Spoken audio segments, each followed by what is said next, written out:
السلام عليكم ورحمة الله وبركاته. الحمد لله نحمده ونستعينه ونستغفره ونؤمن به ونتوكل عليه ونعوذ بالله من شرور أنفسنا ومن سيئات أعمالنا.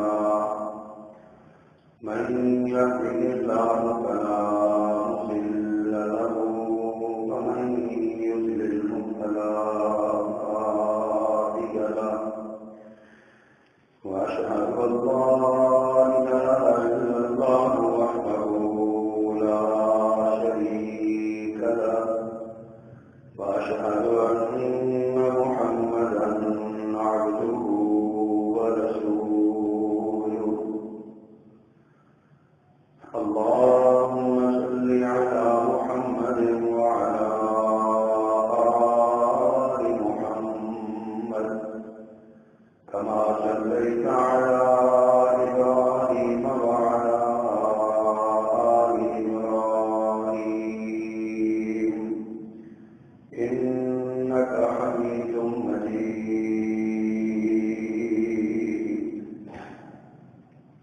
اللهم بارك على محمد وعلى آل محمد كما باركت على إبراهيم وعلى آل إبراهيم إنك حميد مجيد.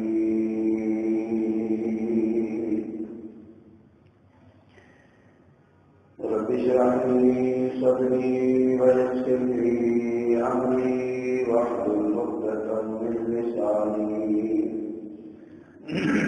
يفقهوا قولي. اللهم انفعنا بما علمتنا وعلمنا ما ينفعنا وزدنا علما.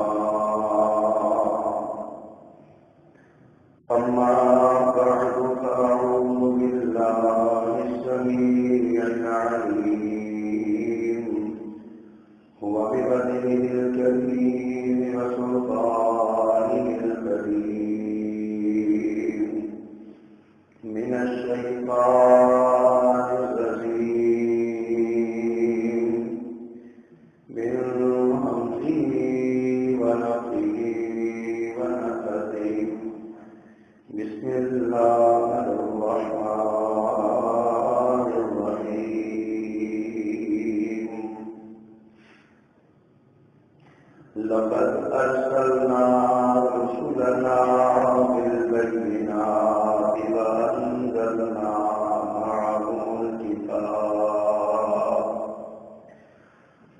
معهم الكتاب والميزان ليقوم الناس بالقسط. صدق الله العظيم. حمد و ثنا، تعریف، تسبیح، تکبیر و تحلیل، بڑائی، بزرگی، کبریائی کے سارے کلمات اللہ جل جلالہ، اللہ ملک العنان ذو الجلال والاکرام کی ذات والا صفات کے لیے اور خود و سلام شفیع آسنا سید انبیاء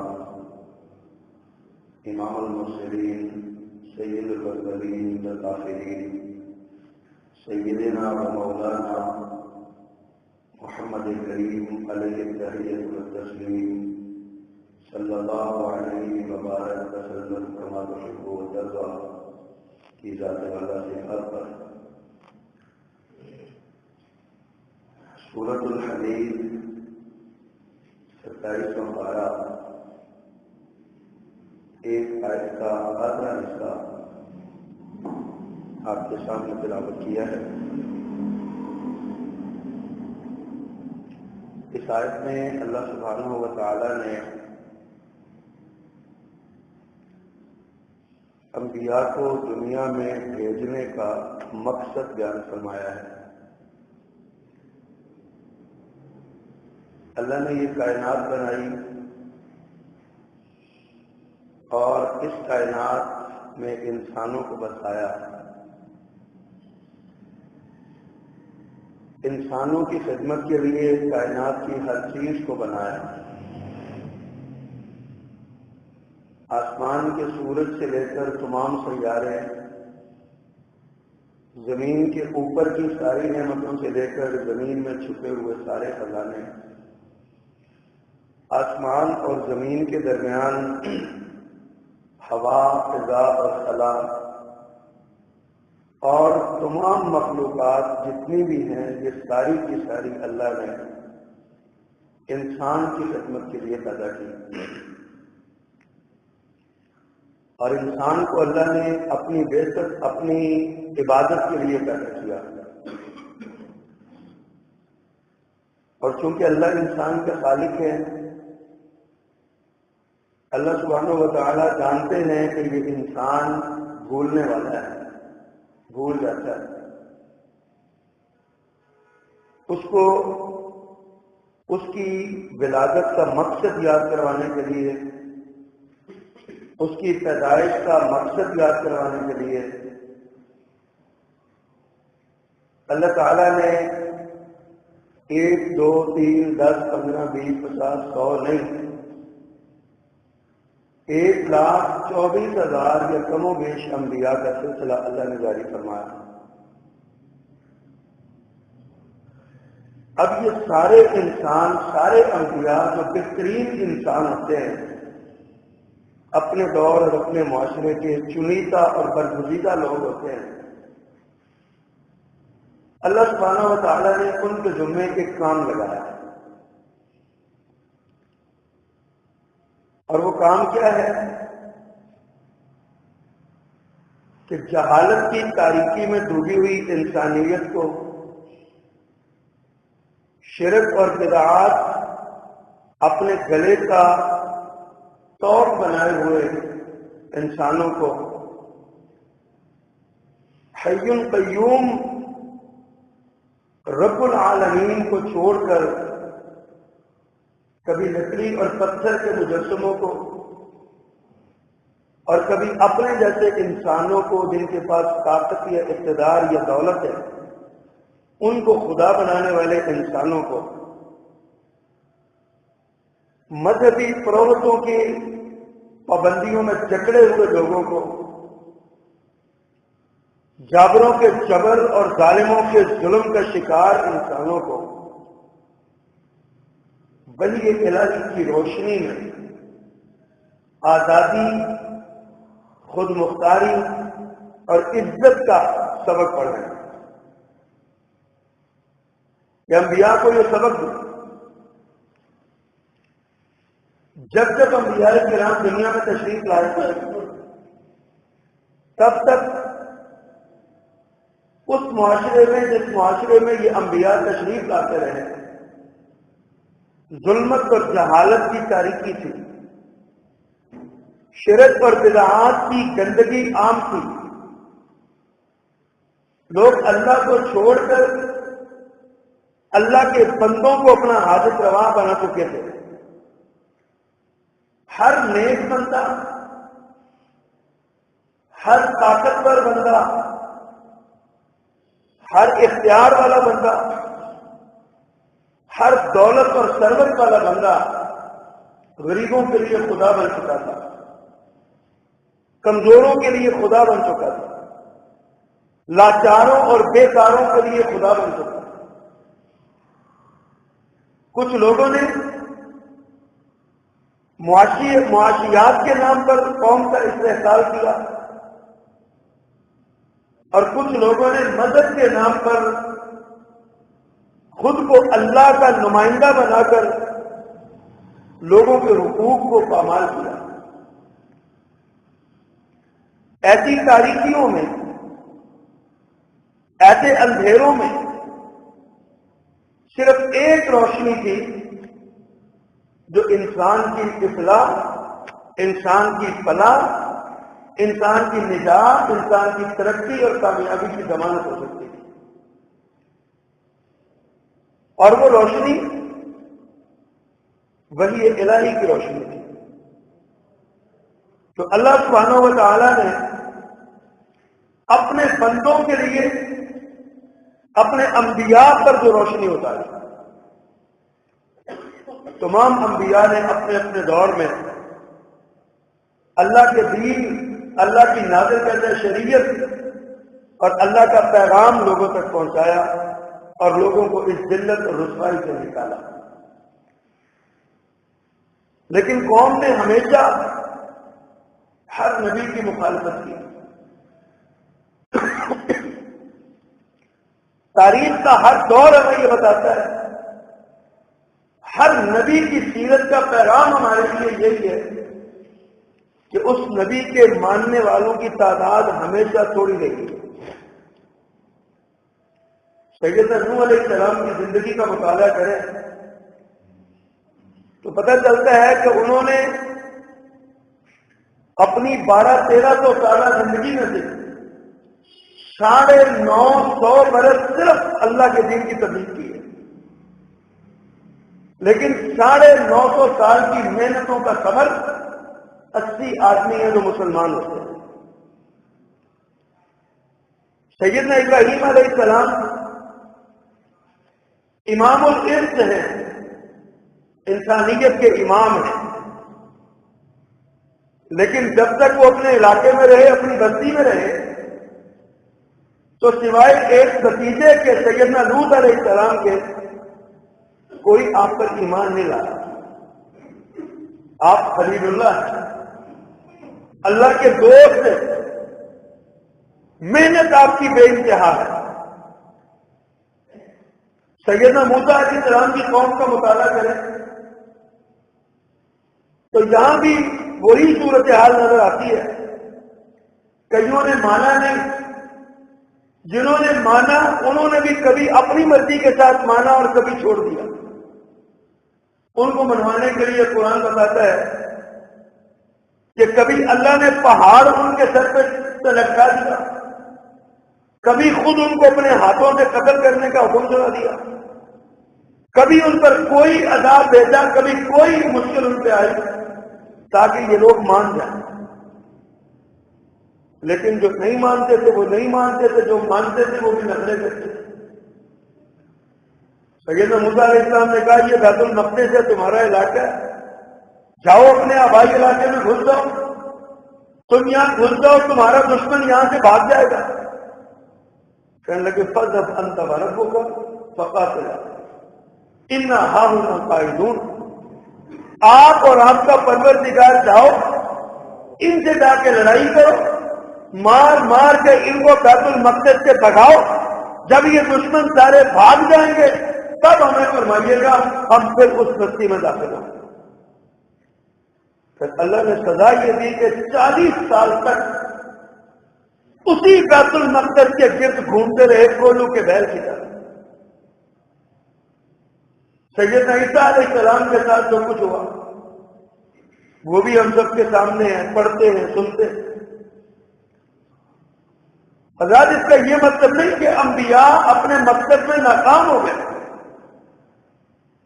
کسی کو ہدایت دینا تو انبیاء کا مقصد ہی نہیں۔ اللہ نے فرمایا انک لا تہدی من احببت ولکن اللہ یہدی من یشاء۔ اے پیغمبر کوئی ضروری نہیں جس سے تو محبت کرتا ہے اس کو ہدایت بھی دے دے، اللہ جس کو چاہتا ہے اس کو ہدایت دیتا ہے۔ حضرات انبیاء کرام اپنے اپنے مقاصد میں جو ان کی ذمہ داری تھی، جو ان کے ذمہ کام لگا تھا، وہ اس میں سرخرو ہو کے اپنے اللہ کے حضور چلے گئے۔ سلسلہ نبوت امامنا و سیدنا و مولانا محمد الرسول اللہ صلی اللہ علیہ وسلم تک پہنچا۔ اب اللہ کے رسول صلی اللہ علیہ وسلم جس ماحول میں اور جس ملک میں، جس بستی اور جس قریہ میں تشریف لائے، ظاہر ہے آپ کی بھی بعثت کا ایک ہی مقصد تھا، لوگوں کو وحی الہی کی روشنی میں لانا، لوگوں کو ظلم و جہالت سے نکالنا، لوگوں کے گلوں میں پڑا ہوا شرک اور بدعت کا لعنت کا توق ان کے گلوں سے نکالنا، اور لوگوں پر پڑے ہوئے ناروا بوجھ کو اتار دینا، اور لوگوں کو اللہ کے دروازے پر جھکانا، یہی مقصد تھا جناب رسول اللہ صلی اللہ علیہ وسلم۔ اب ہم دیکھتے ہیں اس دنیا میں بڑے بڑے مصلحین آئے، بڑے بڑے داعیان انقلاب آئے، بڑے بڑے باعثین شیریں مقال آئے، بڑے بڑے خطیب شعلہ بیان آئے، اور بڑے بڑے فلسفی آئے، بڑے بڑے منطقی آئے۔ انہوں نے آگے اپنا نقطۂ نظر اور اپنا اسکول آف تھاٹ جو ہے وہ لوگوں کے سامنے پیش کیا، اور لوگوں نے کہا کہ تم ہماری پیروی کرو، ہمارے پیچھے چلو۔ لیکن ہم دیکھتے ہیں کہ یہ لوگ کوئی کتنا بھی بڑا واعظ شیریں مقال تھا، کوئی کتنا بھی بڑا خطیب شعلہ بیان تھا، کوئی کتنا بھی بڑا مصلح تھا، ریفارمر تھا، کوئی کتنا بھی بڑا فلسفی اور منطقی تھا، لیکن ان کی کامیابیاں صرف اور صرف جزوی کامیابیاں تھیں، بلکہ جزئی کامیابیاں تھیں۔ کسی ایک شعبے کو پکڑا، اس میں اصلاحات کچھ کر دی اور کہا جناب میں بہت بڑا لیڈر ہوں۔ کسی ایک شعبے کو پکڑا۔ اب انہی مصلحین میں صاحب جب ہم سیدنا و مولانا حضرت محمد مصطفیٰ صلی اللہ علیہ وسلم کی حیات طیبہ، جہود طیبہ ہم دیکھتے ہیں تو ہمیں ایک نئی چیز سامنے آتی ہے۔ حضرات تاریخ کی کتابیں ہمیں بتاتی ہیں کہ ہٹلر اس دنیا کا بہت بڑا حکمران گزرا ہے۔ اپنی حکمرانی کو مضبوط کرنے کے لیے 9.5 لاکھ انسانوں کا خون اس نے کیا ہے۔ ایک انقلاب نیپولین کا آیا، 3.5 لاکھ انسانوں کی جان لے کے آیا۔ ایک انقلاب مسولینی کا آیا، 7 لاکھ افراد اس انقلاب کی بھیڑ چڑھ گئے۔ ایک انقلاب امریکہ میں ابراہم لنکن کا آیا، 4 لاکھ انسان اس انقلاب کی بنیاد پہ انسانوں کی لاشیں پڑی ہوئی تھی۔ ماؤ زے تونگ کا انقلاب 1 لاکھ سے زیادہ افراد کو دنیا سے چلے جانے کا باعث بن گیا۔ لینن اور مارکس کا انقلاب رشیا کے اندر، روس کے اندر آیا۔ ہم اس میں دیکھتے ہیں کہ 70 لاکھ لوگوں کو در بدر ہونا پڑا اور کئی لاکھ لوگوں کی جانیں اس انقلاب کی بھیڑ چڑھ گئی۔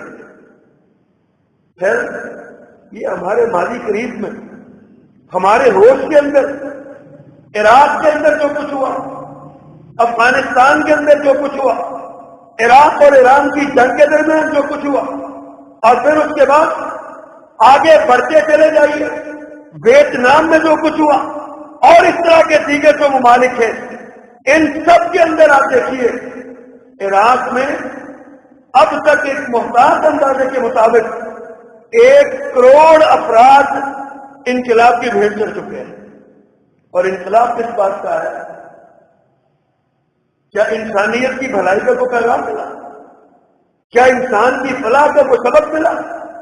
کیا اس انقلاب سے اتنی جانیں قربان کر کے اتنے انسانوں کو اپنے انقلابوں کی بھیٹ چڑھا کے کیا انقلاب آیا، کیا تبدیلی آئی؟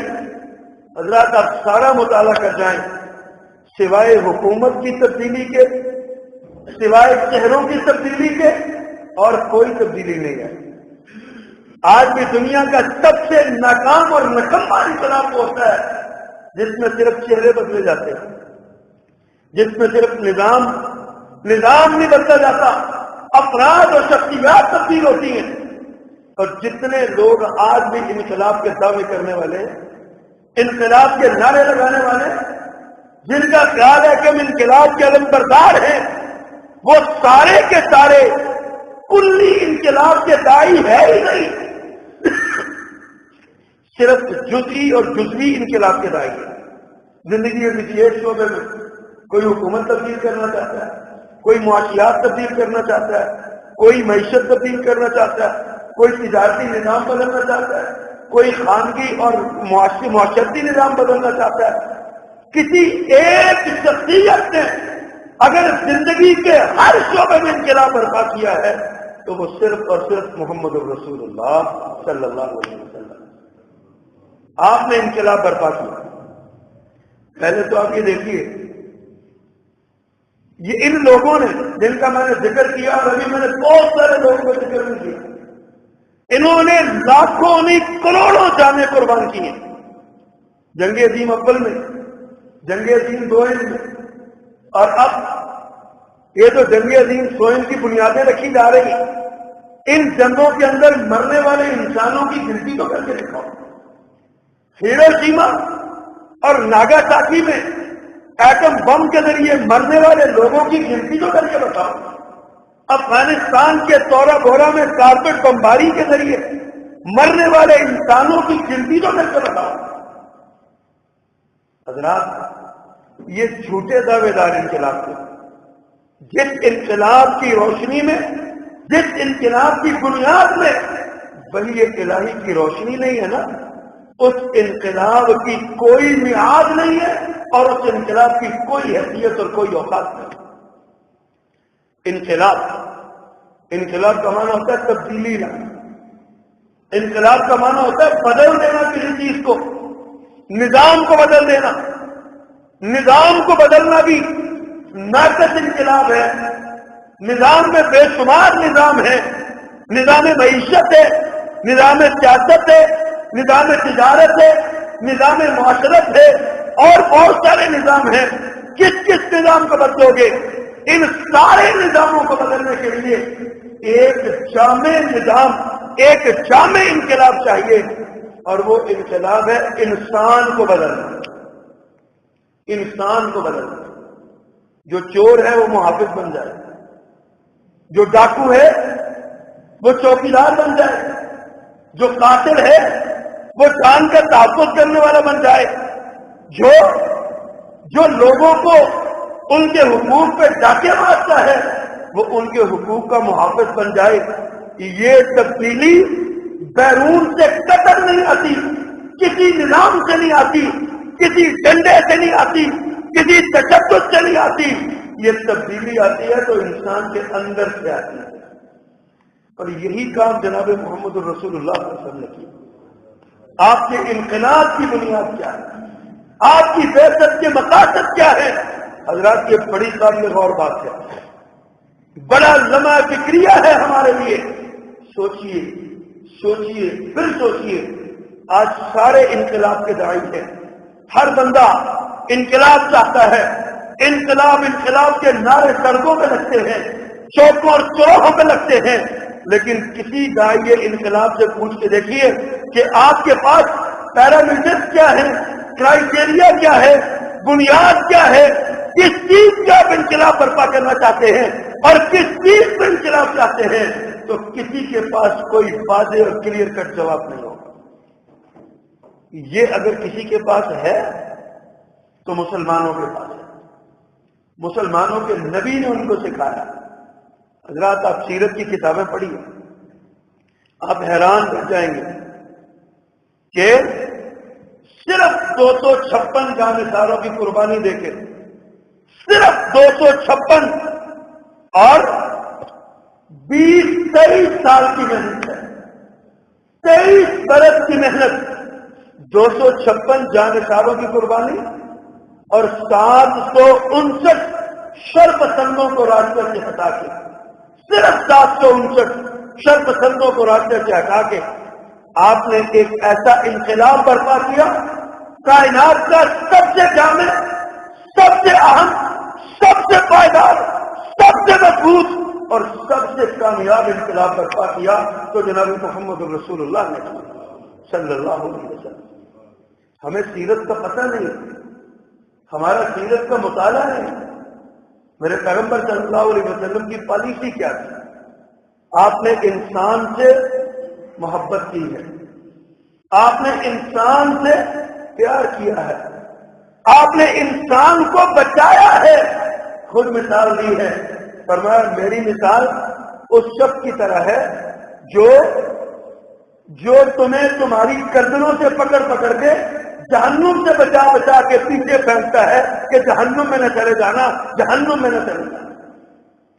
قرآن نے کہا فَلَعَلَّكَ بَاخِعٌ نَفْسَكَ عَلَىٰ آثَارِهِمْ إِن لَّمْ يُؤْمِنُوا بِهَٰذَا الْحَدِيثِ أَسَفًا، فرمایا شاید کہ تو اس غم میں اپنے آپ کو موت کے دروازے پر بھیج دے، ہلاک کر ڈالے اس غم میں کہ یہ لوگ اس دین پر، اس قرآن پر، کتاب پر ایمان کیوں نہیں لاتے۔ یہ ہے میرے نبی صلی اللہ علیہ وسلم کے انقلاب کی بنیاد، محبت، پیار، اخوت، ہمدردی، انسان کی ہمدردی۔ آپ نے مارا نہیں۔ بدر میں کون لوگ تھے جو قیدی بن کے آئے تھے؟ اسلام کے دشمن تھے، مسلمانوں کے دشمن تھے، اسلام ختم کرنے آئے تھے۔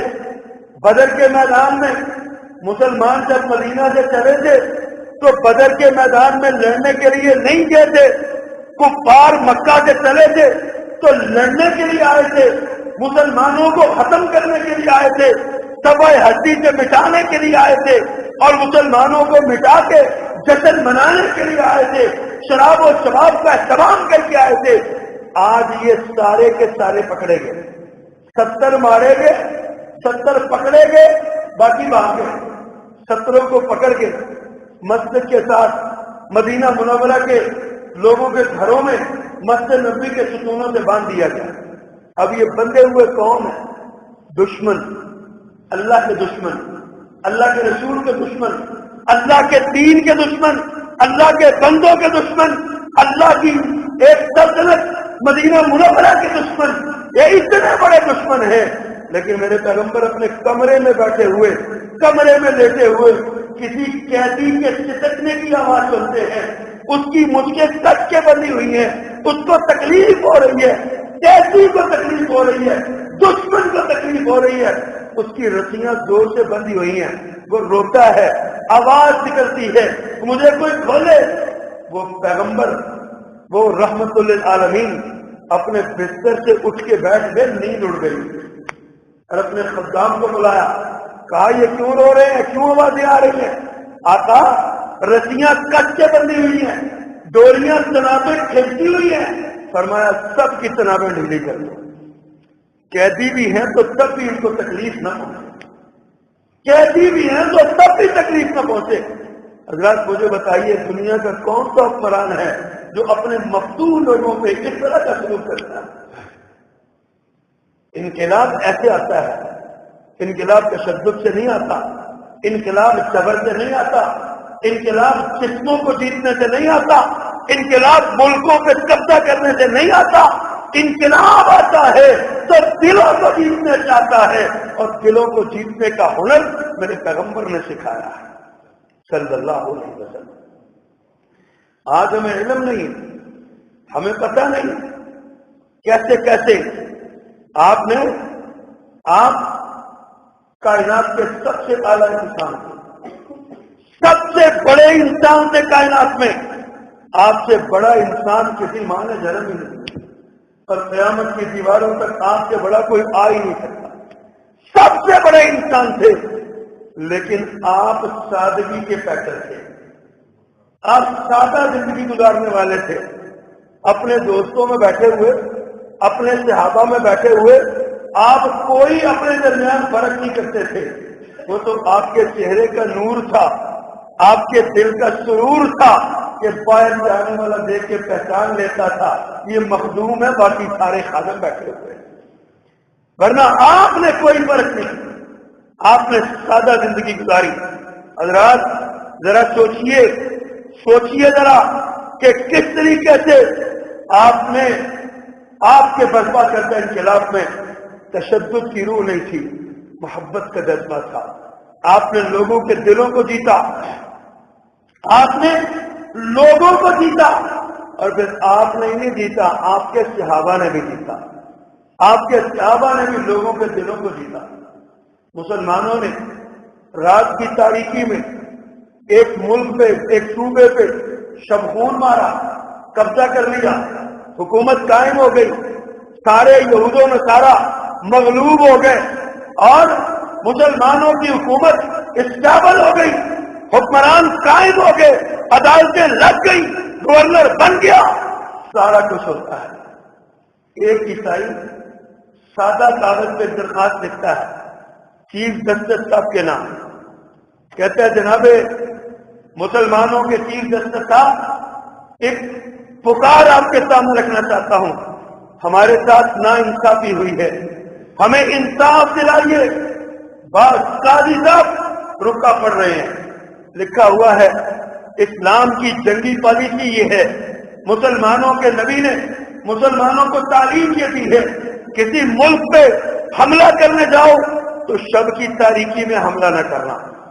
دوسرا جرم مسلمان جرنیل کا یہ ہے کہ اس نے ہمیں اسلام کی دعوت نہیں دی ہے، پالیسی یہ ہے پہلے اسلام کی دعوت دی جائے، اگر وہ اسلام قبول نہ کرے تو دوسرے نمبر پہ ان کو جزیہ دینے پہ آمادہ کیا جائے تاکہ قتل و قتال اور خون ریزی نہ ہو، اگر یہ بھی نہ مانا جائے تو پھر لڑائی کرے۔ مسلمان جرنیل نے ایک تو شب کی تاریکی میں حملہ کیا، دوسرا ہمیں اسلام کی دعوت نہیں دی، تیسرا ہم سے جزیے کا مطالبہ نہیں کیا۔ مسلمانوں کا یہ قبضہ غیر قانونی ہے، آپ ہمیں انصاف دلوائیے۔ لوگوں دلوں کو جیتنے والے اس طرح کرتے ہیں۔ قاضی نے، مسلمان قاضی، اس کی اپنی عدالت اس قبضے کی وجہ سے قائم ہے، اس نے اس عدالت کے اندر بیٹھ کے یہ سنا، مسلمانوں کے جرنیل کو بلایا، کہا تمہارے اوپر یہ اعتراض آئے ہیں، بتاؤ کیا کہتے ہو؟ اس کی گردن جھک گئی، کہا یہ اعتراض سارے درست ہیں، ہم نے تینوں کام نہیں کیے ہیں، ہم نے رات کی تاریکی میں حملہ کیا ہے، ہم نے فلاں فلاں فلاں کام کیے ہیں۔